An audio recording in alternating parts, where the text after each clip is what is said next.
নমস্কাৰ, মই প্ৰিয়াক্ষী। দেখিছে নহয় পঢ়া টেবুলৰ অৱস্থা।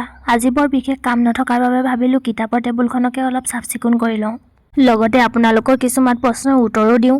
চাফ-চিকুণ কৰি থকাৰ মাজতে আপোনালোকে সুধি থকা আছাম ইয়েৰবুক কেইখনৰ বিষয়ে অলপ কৈ দিওঁ বুলি কিতাপকেইখন উলিয়াই ল'লোঁ।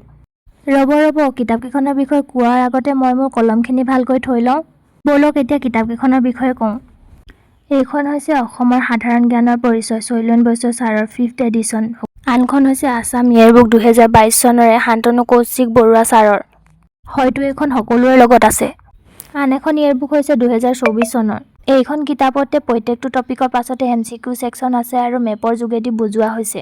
এইখনৰ লেখক ক্ৰমে ডক্টৰ ৰোহিণী কুমাৰ বৰুৱা, ডক্টৰ উপেন্দ্ৰ ৰাভা হাকাচাম, সপোন দুৱৰা, ডক্টৰ অৱনী কুমাৰ ভাগৱতী।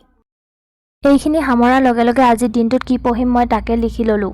কিতাপবোৰৰ নাম মই আগতে কৈছোঁ, তথাপিও বহুতে সুধি থকাৰ বাবে আকৌ এবাৰ কৈ দিলোঁ। খাদ্যমন্ত্ৰী যিহেতু আকৌ খোৱাত লাগি গ'লোঁ। ইণ্ডিয়ান জিঅ'গ্ৰাফী টপিকটোৰ সৈতে আজিৰ ভিডিঅ'টি ইমানতে সামৰণি মাৰিছোঁ। ধন্যবাদ।